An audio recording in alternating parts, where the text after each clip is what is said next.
Selamat pagi pemirsa. Dua pasangan calon presiden dan calon wakil presiden sudah resmi akan mengikuti kontestasi pemilihan presiden 2024. Kedua pasangan Anies Baswedan dan Muhaimin Iskandar serta Ganjar Pranowo dan Mahfud MD mendaftarkan diri mereka ke KPU pada hari pertama masa pembukaan pendaftaran kemarin. Apa yang ditunjukkan pasangan Amin merupakan bentuk sikap maju tak gentar. Pasalnya sejak diumumkan Nasdem untuk maju sebagai calon presiden, berbagai cobaan dan gangguan menimpa Amin dan partai pendukungnya agar mundur dari pencalonan. Pemirsa, nilai editorial Media Indonesia edisi hari ini Jumat 20 Oktober 2023 dengan tema kekuatan sebuah konsistensi bersama saya Leonard Samosir. Dan Anda semua juga pemirsa nanti bisa menyatakan pendapat Anda dengan menelepon nomor telepon 021 583 99 100. Dan pemirsa, pagi ini telah hadir bersama saya anggota Dewan Redaksi Media Group Don Bosco Selamun. Bang Don, selamat pagi. Selamat pagi, Leo. Sehat-sehat, Bang? Sehat. Kita mulai bergembira karena pesta demokrasi mulai dilanjutkan, mulai dimulai. Ada tanda-tanda awal, kita akan gembira. Kita akan gembira ya. Kita akan bahas bagaimana konsistensi itu dijalankan, tapi sebelumnya kita lihat dulu pemirsa dan Bang Don beberapa berita yang diperhatikan Media Indonesia. Kita akan mulai dengan berita di halaman 2. Ini terkait dengan konflik Palestina dan Israel. Bantuan kemanusiaan siap masuk Gaza. Kalau kita mendengar pemberitaan, Bang Don, Gaza ini kan masih dalam kondisi konflik. Bagaimana bisa memastikan bantuan kemanusiaan itu sampai dan selamat, Bang? Ya, kan harus ada perundingan dari para pemimpin yang memutuskan untuk bisa masuknya bantuan itu. Di sini diberitakan ada perundingan antara Mesir, lalu kemudian Israel, lalu kemudian Amerika. Lalu diizinkanlah akan ada 20 truk bisa masuk bantuan itu ke jalur Gaza. Dari, menurut PBB, dari kebutuhan 100 truk setiap hari. Memang Palestina Israel bisa segera berakhir dan tentunya para korban bisa diselamatkan semaksimal mungkin. Kita ke berita selanjutnya di halaman 3 di kolom politik dan hukum, pemirsa. Ini terkait dengan pemeriksaan Ketua KPK Firly Bahuri. Diperiksa hari ini, Firly harus berani jujur. Ini bakal jadi diperiksa atau bagaimana nih, Bang Don? Ya, semestinya diperiksa, tapi saya belum tahu apakah ini panggilan pertama atau tidak. Tapi kalau kita lihat judulnya diperiksa hari ini, Firly harus berani jujur. Ini statement yang diambil dari Novel Baswedan, mantan penyidik KPK, yang menurut dia kalau selama ini Firly selalu berharap orang yang punya kasus juga harus comply untuk diperiksa. Hari ini juga adalah hari yang mestinya Firly menunjukkan bahwa dia juga harus comply. Karena sudah akan ada 45 saksi yang akan membantu untuk memproses atau membuat perkara ini jadi terang. Kira-kira begitu. Dan kita sudah pernah duduk di sini, waktu itu kan kita juga bicara bagaimana kasus ini berjalan dan bagaimana mestinya Firly harus comply untuk pemeriksaan.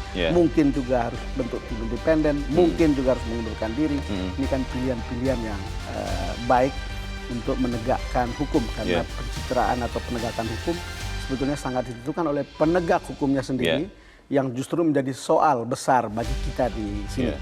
Soal sapunya itu ya, Bang, ya? Sapu kotor, membersihkan kotoran, sapunya harus tetap bersih, begitu ya? Harus bersih. Ini di dalam berita juga dikatakan bahwa Polda Metro Jaya kan sempat banyak kali kita mengatakan ini harusnya dinaikkan ke tingkat lebih tinggi, begitu ya? Betul. Tapi kelihatannya di tingkat Polda Metro Jaya sudah bisa dilaksanakan, Bang. Iya, kita berharap bahwa ini betul-betul akan jalan, jadi tidak akan berhenti di tengah jalan. Publik ya. Tidak ada pakau, tidak ada semangat korsa gitu ya, tidak ada segan-segan. Baik, kita tunggu nanti. Kita harapkan Firly Bahuri hadir hari ini untuk memperjelas masalah. Kita ke berita selanjutnya, kembali ke halaman 1, pemirsa. Amin memulai misi besar. Ini headline Media Indonesia untuk hari ini. Amin memulai misi besar apa yang dimulai oleh Amin? Amin di sini adalah Anies Baswedan dan Muhaimin Iskandar, Bang Don. Iya, kemarin kan pasangan ini sudah didaftar. Sementara sebelum pendaftaran banyak sekali yang meragukan. Banyak yang seperti kata Bang Suryato, ada yang meragukan, banyak cobaan, ada yang pesimis. Tetapi kemarin sudah sampai pada titik pendaftaran.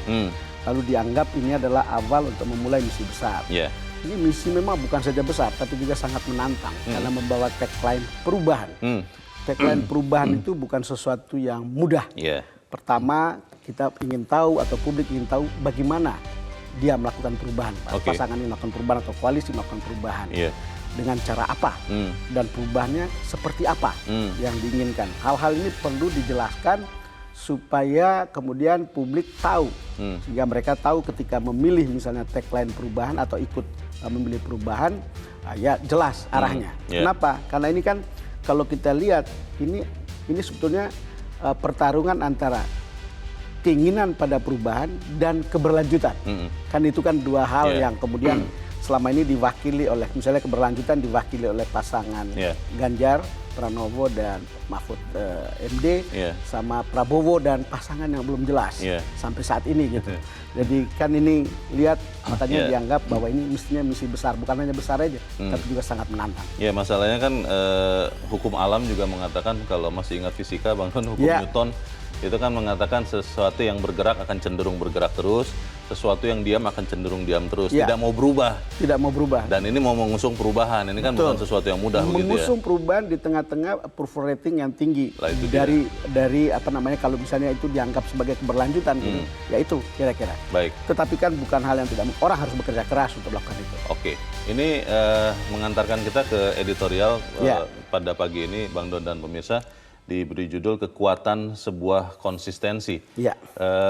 Bangsa yang besar, kalau sekian banyak orang mengatakan, adalah bangsa yang konsisten. Meskipun tidak mudah, meskipun tidak populer, biasanya akan terus konsisten.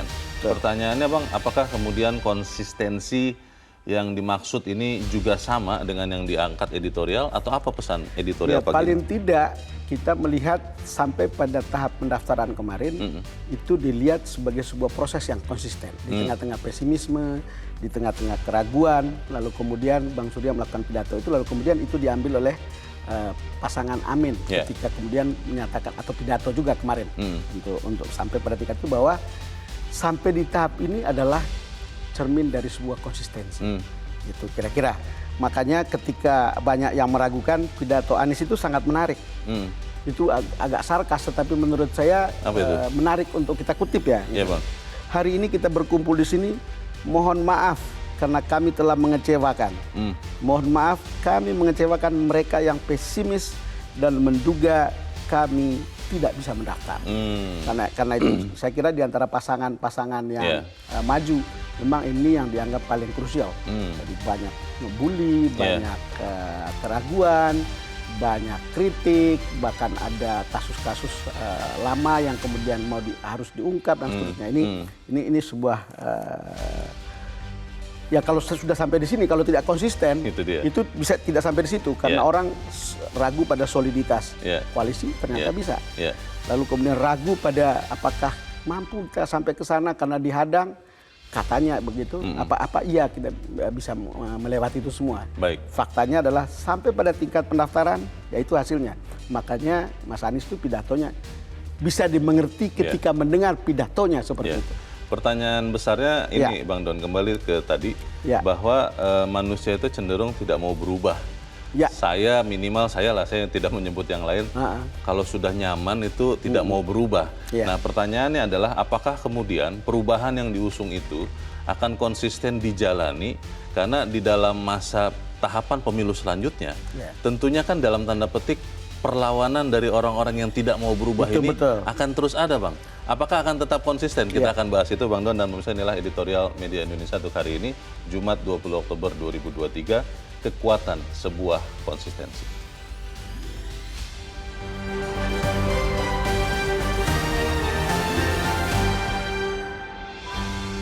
Kekuatan Sebuah Konsistensi.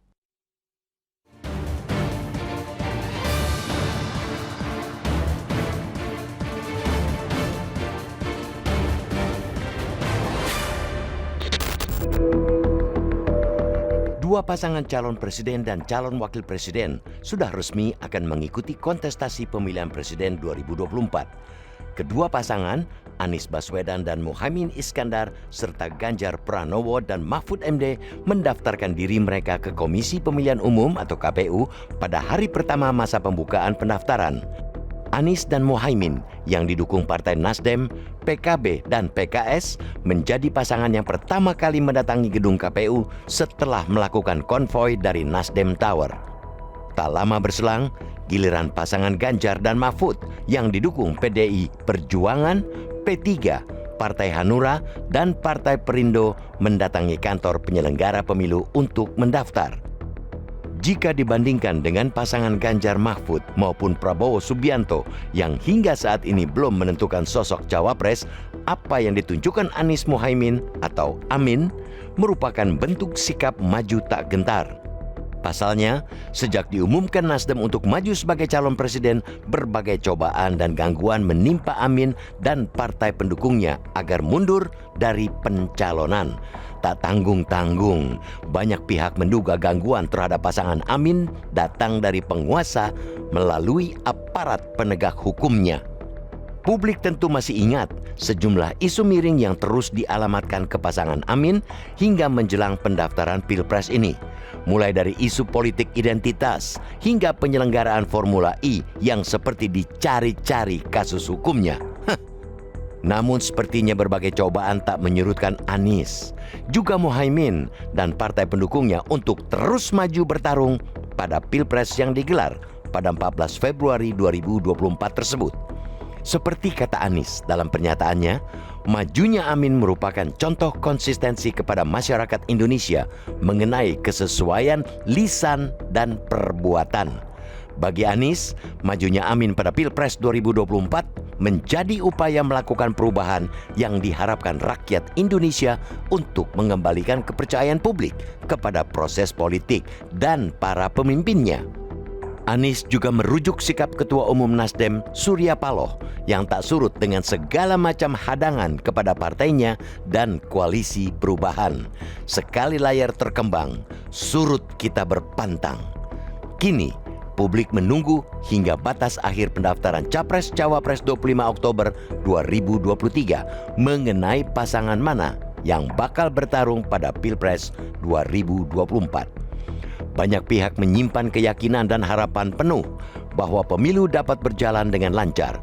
Tentu juga menjadi harapan kita, semua pemilu mendatang bisa berlangsung secara tertib, tenang, serta diikuti partisipasi publik yang lebih hebat. Hal tersebut tentu bisa berjalan optimal apabila KPU bisa tertib, menempatkan nilai profesionalisme, kejujuran, dan keadilan bagi seluruh peserta pemilu. KPU harus bisa bekerja dan berdiri di atas kepentingan semua parpol dan peserta pemilu. Begitupun pemerintah harus bisa memastikan pemilu bisa terselenggara secara langsung, umum, bebas, rahasia, jujur, dan adil. Masyarakat ingin benar-benar merasakan langsung Pilpres mendatang seperti layaknya pesta demokrasi, bukan pestanya para elit politik.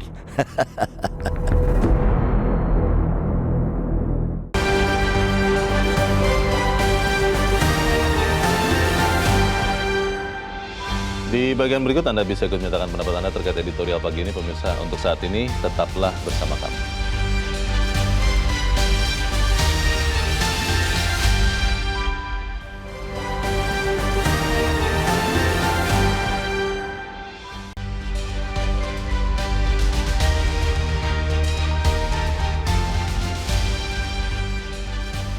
Terima kasih Anda masih bersama kami di Editorial Media Indonesia, pemirsa. Dan sebelum kita lanjutkan diskusi kita, Bang Don, kita mau coba bertanya juga dengan pengamat politik dari UIN yang sudah tersambung lewat saluran telepon, Ahmad Bakir Ihsan. Mas Bakir, selamat pagi. Selamat pagi, Mas Ridho. Selamat pagi, Bang dan Basko. Ya, Mas Bakir, kemarin kita lihat sudah ada dua pasangan bakal calon presiden dan bakal calon wakil presiden mendaftarkan ke KPU. Kita masih menunggu yang disebut-sebut Prabowo Subianto dengan saya belum tahu juga siapa calon wakil presidennya. Tapi pertanyaannya begini, Mas Bakir, kalau kita melihat untuk pasangan Amin yang kemarin juga mengatakan Anies Baswedan dalam pidatonya bilang mohon maaf mengecewakan orang-orang yang tadinya mengira tidak akan berlanjut begitu. Itu apakah artinya memang konsistensi itu sudah ada atau seperti apa kalau Anda lihat? Kalau saya baca itu sebenarnya ingin memperlihatkan bahwa dalam proses ini perlu konsistensi. Konsistensi itu adalah bentuk dari optimisme tentang langkah yang diambil, tentang tujuan yang ingin dicapai. Lebih ke sana, sehingga memang konsistensi ini memerlukan kesabaran dan keberanian karena proses panjang kan. Di dalam perjalanannya banyak gangguan lah yang mungkin ingin menjegal dan sebagainya. Konteksnya di situ yang saya pahami tentang konsistensi.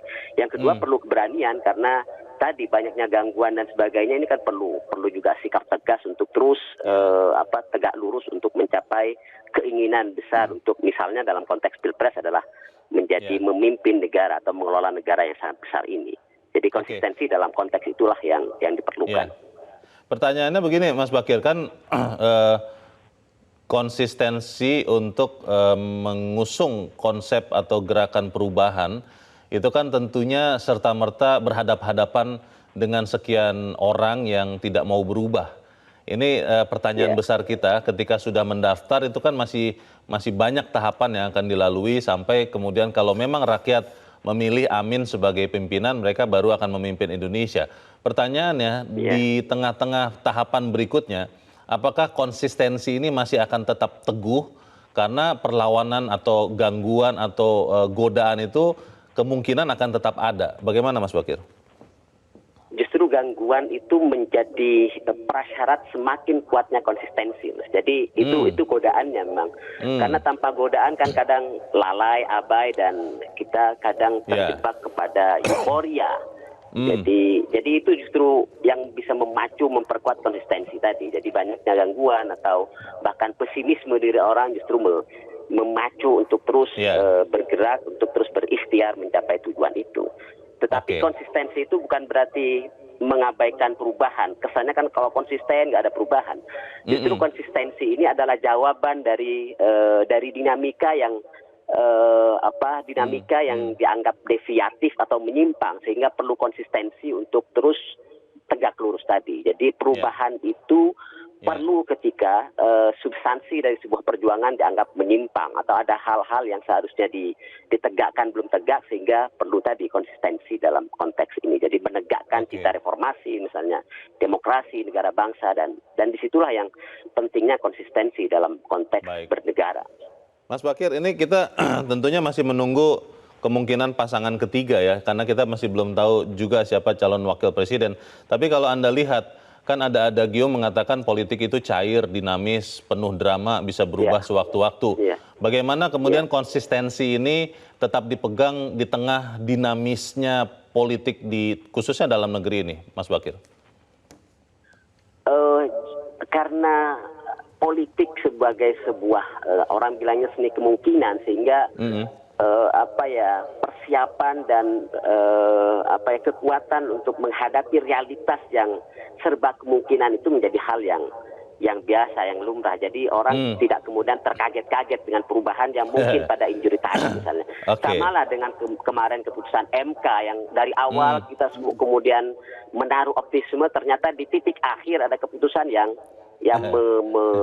memunculkan banyak perdebatan. Itu kan realitas yang serba kemungkinan dalam satu spektrum yang kesannya lurus, tapi tiba-tiba di ujung adalah bisa berbelok dan sebagainya. Realitas ini bisa menjadi pembelajaran bagi masyarakat kita bahwa kita tidak boleh memfinalisasi sesuatu yang masih memungkinkan adanya perubahan. Karena inilah yang kemudian mendorong orang untuk siap selalu untuk berubah kepada jalan yang lebih baik. Seperti itu, Mas. Baik, kita harap konsistensi ini juga diusung oleh siapapun yang akan berkontestasi dalam pemilu, juga termasuk oleh KPU dan Bawaslu dan penyelenggara pemilu ya, supaya kita bisa lihat pemilu 2024 ini pesta yang benar-benar penuh kegembiraan, bukan penuh dengan intrik ataupun godaan-godaan yang lain. Itu harapannya ya Mas Bakir ya? Iya, betul. Konsistensi itu harus didukung, harus bersinergi dengan yang lain-lain untuk bersama-sama konsisten pada tugas dan tanggung jawabnya. Baik, kita harapkan seperti itu. Untuk saat ini terima kasih pengamat politik UIN Ahmad Bakir Ihsan sudah mencerahkan kami. Selamat pagi, Mas Bakir. Selamat pagi, Mas. Ya, pertanyaan besar itu, Bang Don. Konsistensi itu kan butuh waktu untuk membuktikan ya. Betul. Bagaimana kita tetap konsisten. Bagaimana juga penyelenggara pemilu konsisten menjadikan pemilu ini jurdil, luber dan jurdil. Pertanyaannya di tengah-tengah fakta bahwa memang ada tantangan dari orang-orang yang tidak mau berubah, bagaimana konsistensi itu bisa dijalankan, Bang Don? Ya, saya rasa konsistensi yang paling dekat adalah ketika kita kemarin mendengar pidato Bang Surya di KPU. Misalnya sekarang bagian pendaftaran dari partai politik sudah jalan. Giliran berikutnya adalah tugas KPU untuk menjalankan secara konsisten pelaksanaan pemilu yang luber dan jurdil. Dan diharapkan KPU betul-betul menjadi wasit yang netral bagi semua pihak. Kan ini kan konsistensi yang juga harus teruji pada pemilu yang akan datang. Saya kira semua orang sudah melihat bagaimana situasi pendaftaran kemarin berjalan baik. Meskipun ramai sekali. Meskipun ramai sekali, tidak ada insiden apapun, sekecil apapun. Padahal itu sebetulnya ketika ada mereka bertemu, satunya datang, satunya pulang, mereka tos-tosan. Ada orang yang memakai kaos Ganjar, tapi say hello kepada Anies dan I love you Anies. Lalu kemudian kalau kita lihat di sosmed juga tidak ada reaksi yang betul-betul negatif begitu. Kalau kita lihat seperti ini adalah tanda awal. Artinya apa? Mudah-mudahan kita makin dewasa, makin matang untuk jalankan demokrasi seperti sekarang. Saya kira misalnya kita juga lihat misalnya ada beberapa drama yang menarik untuk kita ikuti. Termasuk tadi pidato yang saya kutip dari Mas Anies itu. Tidak kalah menariknya juga adalah pidato atau pernyataan dari seorang Mahfud MD, yang kalau kita buka kejadian 5 tahun lalu di mana dia hanya tinggal 1-2 jam untuk kemudian diumumkan ternyata bukan beliau, dia kemudian menyinggung lagi baju putih yang dia pakai kemarin. Saya kutip ya, baju yang saya pakai ini, baju putih ini sudah 5 tahun yang lalu saya siapkan untuk dipakai mendaftar ke KPU, tapi tidak jadi. Masih muat kan? Badan saya masih sama kayak dulu gitu. Lalu karena tidak dipakai dulu, dia bilang saya titipkan ini ke ibu saya di Madura. Lalu kemungkinan besar saya akan dibawa, dicapreskan dalam koalisi PDIP P3 Hanura Perindo tanggal 16 Oktober. Kemarin saya sowan ke ibu saya, ambil baju yang tidak jadi saya pakai sebelumnya ke KPU. Saya pakai hari ini. Hal yang menurut saya ini drama-drama kecil, tetapi memperlihatkan proses politik yang sangat menarik. Misalnya kejadian 5 tahun lalu itu sekarang menjadi kenyataan. Lalu kemudian Anies itu perjuangan itu bukan sebuah perjuangan yang mudah untuk orang seperti Mas Anies. Karena dia bukan anggota partai, bukan juga kader partai, tetapi dia didukung oleh 3 partai koalisi gitu. Jadi kalau kita lihat semua proses itu, drama yang memperlihatkan ada proses yang berat sebetulnya sebelumnya, lalu kemudian sampai pada tingkat pendaftaran kemarin. Maka kembali lagi, kalau kita lihat ini tanda-tanda yang baik dan tidak boleh dinodai oleh siapapun, tidak boleh dinodai termasuk oleh penyelenggara pemilu, yaitu KPU, lalu kemudian ada wasitnya di sana, ada badan pengawas, lalu kemudian ada DKPP dan seterusnya. Ya, mereka semua harus mensupport pelaksanaan pemilu ini dengan baik. Dan ujung-ujungnya tentu menghasilkan pemimpin yang baik untuk kita semua. Konsistensi itu kan, karena Bang Don sudah sebut penyelenggara, itu beberapa waktu belakangan ini menjadi polemik, Bang.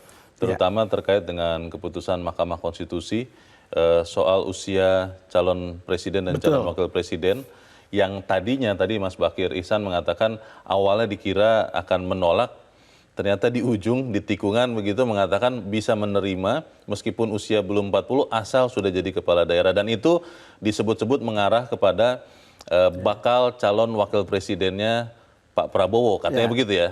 Sebut saja namanya ya, Mas Gibran. Kita semua sudah bilang itu. Nah, pertanyaannya Bang Don, konsistensi menjaga muruah demokrasi, itu kan sebagai penjaga konstitusi, MK sudah melakukan bagiannya. Ini penuh dengan dilema. Tapi apakah kemudian kalau misalnya pada saatnya nanti sebelum tanggal 25 pendaftaran Prabowo Subianto itu dengan Gibran, itu merupakan sesuatu yang inkonsisten atau tetap konsisten juga di dalam koridor demokrasi kita? Leo, respon terhadap keputusan MK itu negatif. Umumnya? Sangat negatif. Tapi ada yang setuju, Bang? Ada yang marah, ada yang ngeledek, ada yang tidak setuju. Tentu ada sebagian yang setuju. Ada. Tentu ada. Kenapa? Karena orang melihat seolah-olah keputusan ini adalah keputusan yang ditopang oleh kekuasaan untuk memanipulasi MK, termasuk kemudian ada pikiran atau ada perasaan atau ada anggapan bahwa ini untuk memuluskan jalannya Gibran. Saya betul-betul menyimak pandangan Profesor Yusri Issa Mahendra tentang keganjilan, termasuk ada penyelundupan hukum. Karena ketika kita membaca semua dari awal, ada beberapa kasus yang sama, mirip, tetapi putusannya adalah menolak gugatan itu. Lalu tiba-tiba di putusan terakhir yang notabene mirip, ini diterima sebagian, dikabulkan sebagian. Hal-hal seperti itu kemudian mengarah ke situasi yang ya mixed feeling and uncomfortability. Apakah betul misalnya seorang Presiden Jokowi betul-betul memperjuangkan putranya untuk menjadi wakil, gitu. Atau justru ada pihak-pihak tertentu yang memanipulasi ini untuk kepentingan elektabilitas. Sekarang kita ikuti perkembangan 2-3 hari ini. Yang saya ikuti, tanya kiri kanan, katanya oh Gibran masuk Golkar atau Golkar mengambil Gibran persisnya untuk kemudian bisa lolos ke jadi cawapresnya Pak Prabowo. Kenapa? Karena ada cerita, oh kalau Erik yang masuk, dan itu kan representasi PAN, Golkar kan partai yang lebih besar, harus Golkar dong. Nah, supaya Golkar bisa masuk, ya ambil Gibran. Apakah seperti itu? Kita tunggu. Katanya tanggal 21 akan ada pengumuman. Kita tunggu gitu. Walaupun misalnya pertanyaan-pertanyaan besarnya soal politik dinasti itu sangat-sangat ya banyak yang terganggu dengan pikiran seperti itu. Walaupun kita bicara soal kompetensi dan seterusnya, memang seeing is believing. Gitu loh. Bang Don, pertanyaan besarnya juga adalah bagaimana penyelenggaraan tahapan pemilu selepas pendaftaran, Bang. Karena di sekian pemilu yang lalu kita melihat banyak orang yang mempertanyakan soal KPU, khususnya Bawaslu, Bang. Kalau ada dugaan pelanggaran, dugaan penjegalan sebagainya, itu bagaimana konsistensi penyelenggara pemilu untuk menyikapinya, kita bahas di bagian berikut. Pemirsa tetaplah bersama kami, Editorial Media Indonesia segera kembali.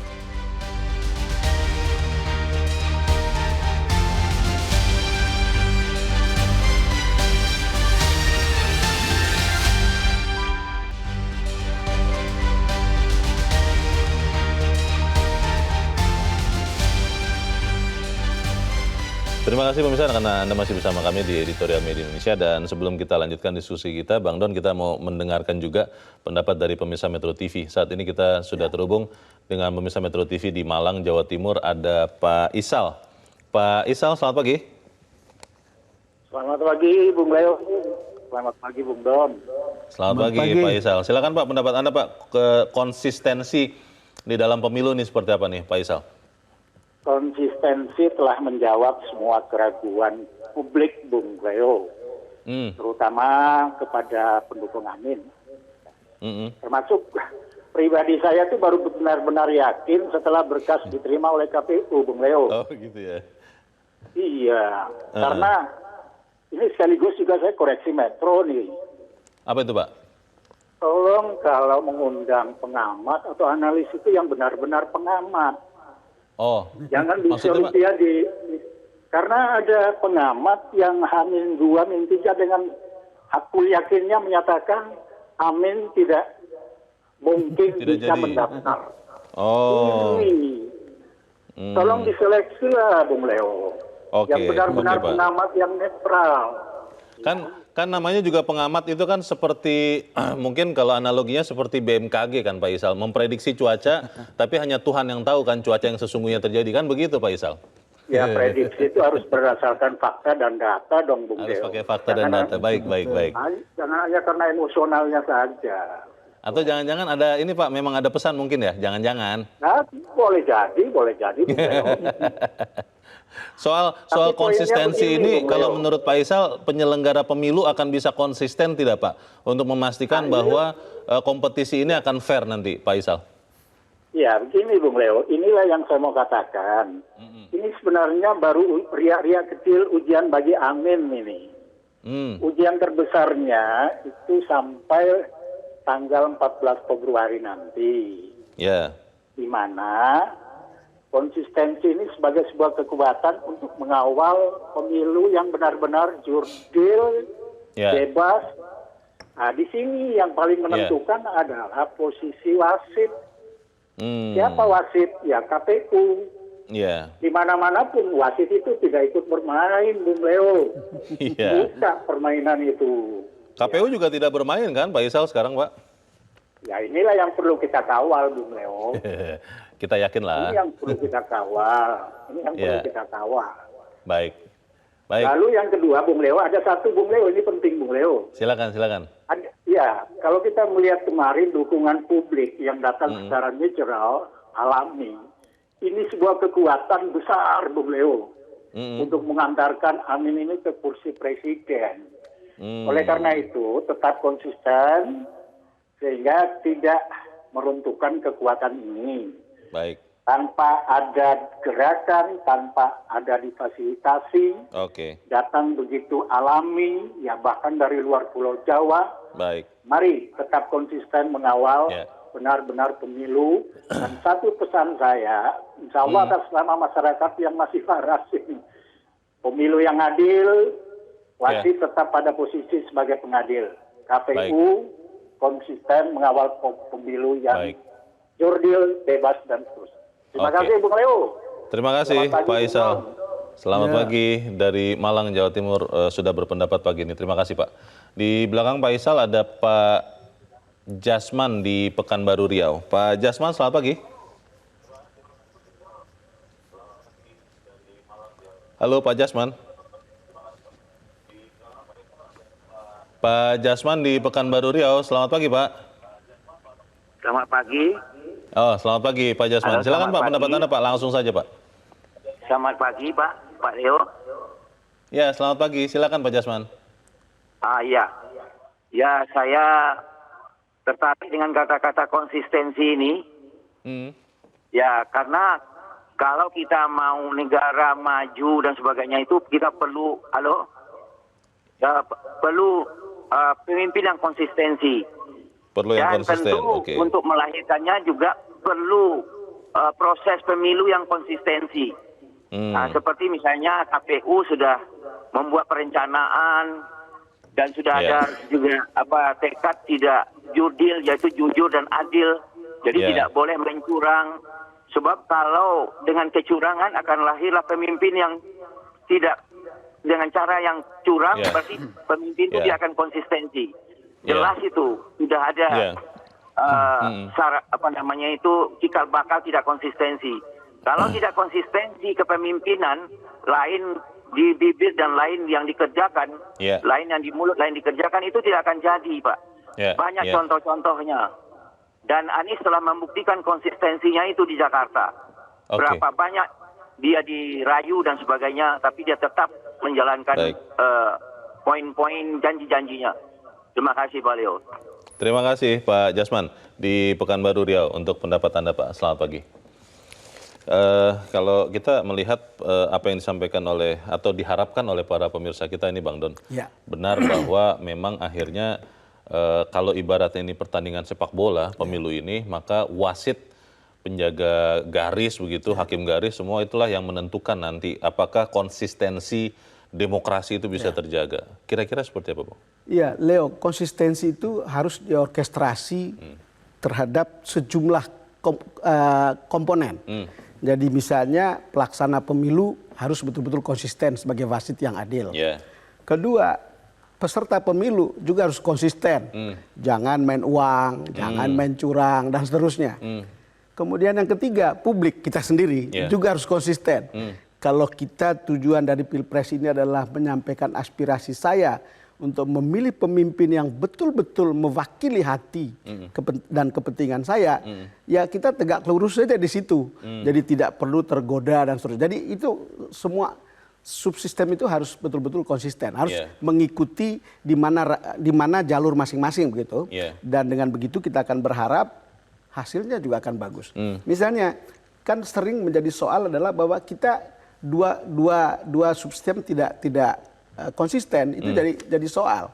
Kita bicara ada money politics, ada penawaran tapi kemudian ada yang terima, ada yang kemudian minta, ada yang kasih, kemudian mempengaruhi pilihan kan gitu. Kemudian ada juga yang mungkin mau bermain lewat institusi tertentu, intimidasi lewat Pemda atau lewat kejaksaan atau lewat kepolisian untuk kemudian jatah kursi di beberapa tempat tertentu. Hal-hal seperti itu kan menjadi kewajiban kita semua untuk konsisten. Apalagi tentu dengan wasitnya yang kemudian jangan sampai di injury time golnya offsetnya diada-adain gitu. Misalnya untuk kemudian gol gitu. Ini hal-hal yang kemudian kita kemudian tahu akhirnya kalau pemilunya tidak bagus, pemilunya curang, tidak konsisten pada aturan yang ada, ya kita juga akan mendapatkan pemimpin yang juga tidak mumpuni. Kan hal-hal seperti ini kewajiban kita semua. Jadi ini bukan sekedar beban pidato sebetulnya, tapi kita rasakan sendiri ketika kita memilih pemimpin, mulai dari tingkat terendah sampai dengan tingkat tertinggi, kita yang menerima akibatnya. Atau kita akan menerima hasil baik kalau kita memilih yang baik. Bang Don, kita masih belum lupa bahwa ada keinginan untuk cawe-cawe. Cawe-cawe, walaupun belakangan sudah jarang disebut, tapi itu pernah disebutkan oleh pemimpin tertinggi kita. Dan itu menjadi dasar pemikiran banyak orang bahwa apakah kompetisi pemilu ini benar-benar bisa netral, benar-benar bisa bebas dari kepentingan pihak tertentu untuk memenangkan salah satu menggunakan kekuasaan yang sekarang sedang dipegangnya, atau memang itu hanya masa lalu dan sekarang sudah sadar tidak lagi akan dilakukan cawe-cawe itu, Bang? Kita belum tahu apa yang akan terjadi besok, Leo. Tetapi kan kita tahu ada kritik tentang cawe-cawe. Cawe-cawe itu bisa berasal dari kekuasaan, bisa berasal dari mana saja. Yang kita persoalkan kan kekuasaan karena dia punya kekuatan mempengaruhi, dia punya kekuatan untuk mengintimidasi, dia bisa mempunyai kekuatan untuk apa saja, ya itu yang kita takutkan. Jangan-jangan arahnya adalah ke tempat yang atau ke arah yang tidak wajar gitu. Atau ke arah yang negatif. Kan itu yang kita takutkan. Tugas kita sebagai orang media kan mengkritisi itu semua. Tidak peduli Leo itu teman saya atau Leo siapa gitu, tapi kita harus melakukan kritik secara objektif. Kebenaran harus diungkapkan. Harus begitu. Karena memang problem kita kan begini. Paling tidak dalam tataran yang konkret, kita tidak boleh lagi mengulangi pemilu-pemilu yang sebelumnya. Yang kita semua rasakan. Misalnya kita daftar ada isu soal kampanye identitas yang berlebihan, kemudian sampai menimbulkan keterbelahan di masyarakat. Lalu kemudian ada hoax yang bertebaran dan kemudian menakut-nakuti orang gitu. Ada narasi kalau tidak menang kita berarti dicurangi. Ada politik uang, ada ancaman teror. Nah, kampanye hitam, hal-hal seperti ini pelaksana pemilu atau ya harus tegas. Kalau betul ada kampanye identitas berlebihan, langsung tegas dilarang. Langsung tegas dulu. Ada money politik langsung diseret. Kira-kira begitu. Itu kan bagian dari konsistensi untuk tidak mengulangi hal-hal seperti yang dulu. Nah itu lagi, Bang. Pertanyaannya adalah apakah para penyelenggara pemilu akan benar-benar berani untuk tetap netral, untuk tetap objektif, karena ya kita tahu sendiri begitu kuat godaan itu. Kita harus jeda dahulu, Bang Don, dan pemirsa tetap bersama kami, Editorial Media Indonesia segera kembali.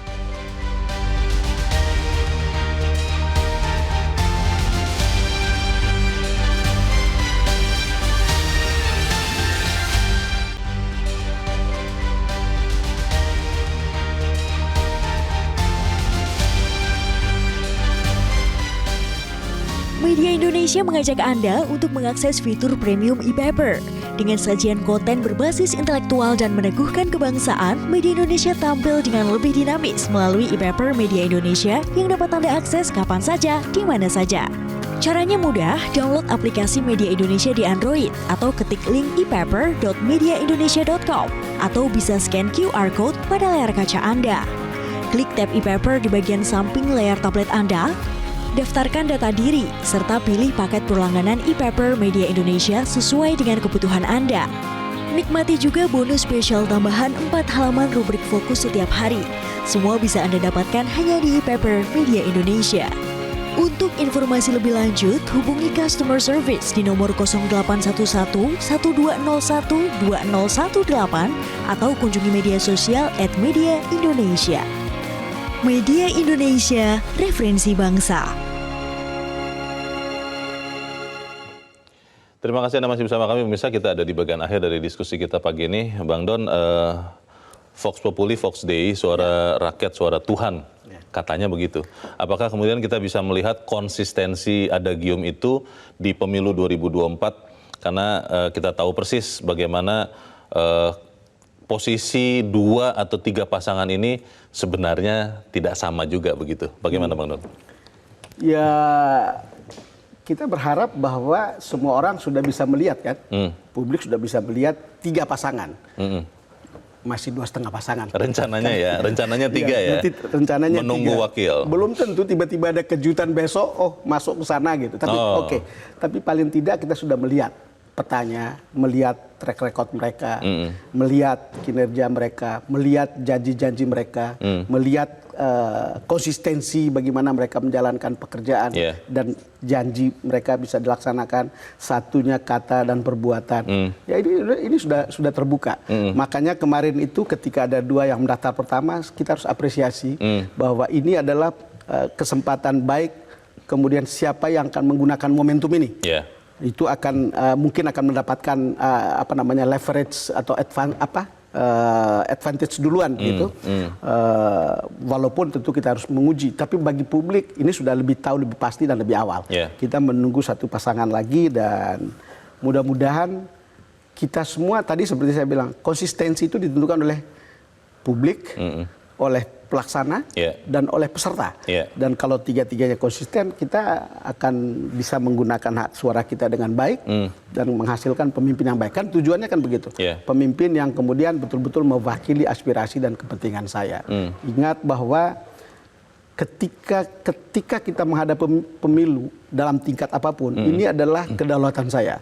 Ini adalah urusan pribadi saya, urusan hati saya, untuk mencari seseorang yang betul-betul saya banget atau kita banget untuk kemudian kita percayakan atau kita delegasikan tugas dan kewenangan untuk memimpin kita. Siapapun saya itu ya Bang ya? Maksudnya, siapapun saya. Karena kan bisa jadi kita dalam tanda petik di bawah tekanan, sudah beberapa kali dikatakan diserukan kemarin KPK malah sampai menyerukan KPK bahwa ASN harus netral katanya dalam pemilu. Nah itu bagaimana Bang? Leo, ketika pemilu semua orang punya hak yang sama.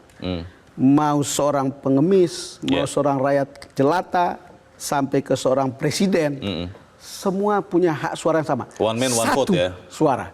Itulah tanda bahwa kita itu sama di depan hukum. Dan itulah tanda kedaulatan yang sesungguhnya.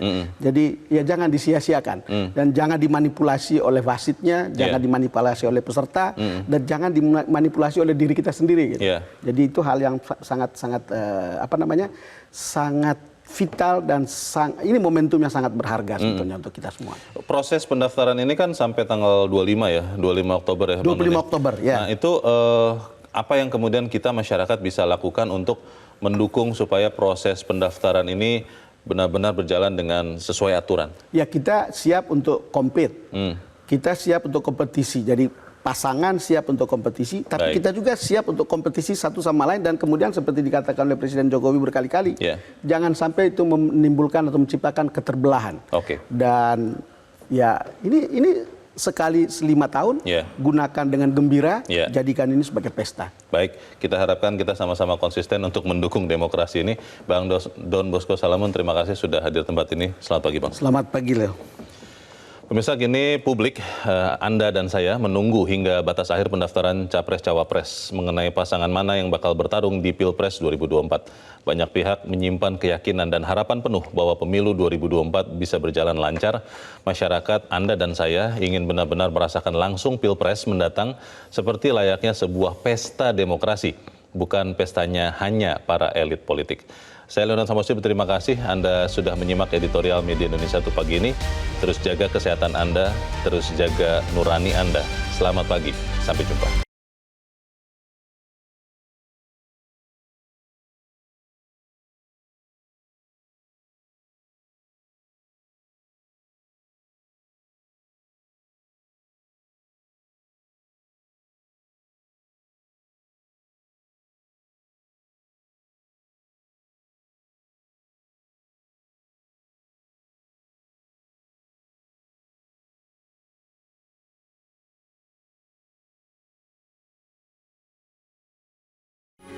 Metro TV.